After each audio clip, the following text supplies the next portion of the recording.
Sir Tom Jones has taken to Instagram to mourn the loss of the reassuring presence of the Queen this evening following her death.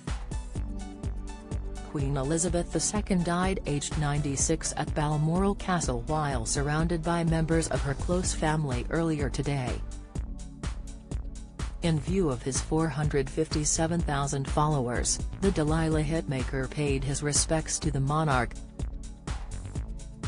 Tom wrote, "Queen Elizabeth II was a constant presence and inspiration throughout my life.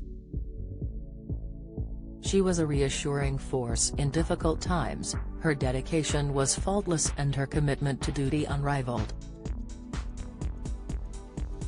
I am honored and blessed to have witnessed her reign.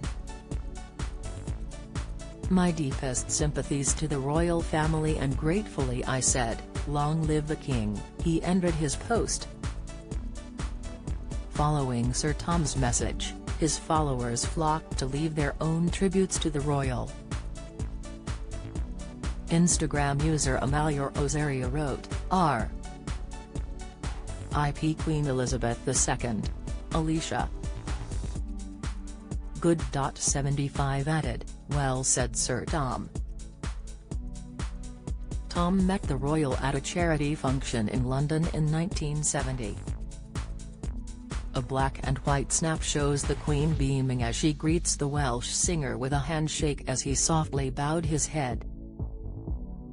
The pair met again while on stage at the Diamond Jubilee concert at Buckingham Palace in 2012. Tom and Elizabeth were all smiles as they engaged in friendly conversation at the celebratory event.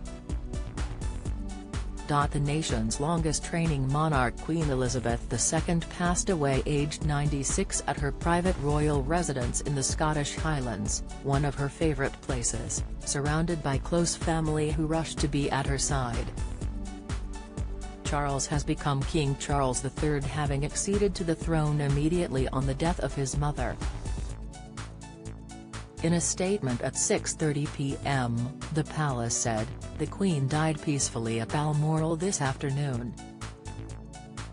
The King and the Queen consort will remain at Balmoral this evening and will return to London tomorrow.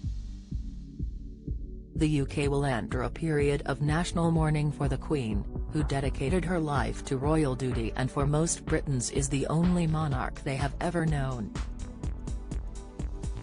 In a statement, Charles said, "The death of my beloved mother, Her Majesty the Queen, is a moment of the greatest sadness for me and all members of my family. We mourn profoundly the passing of a cherished sovereign and a much-loved mother. I know her loss will be deeply felt throughout the country, the realms and the Commonwealth, and by countless people around the world.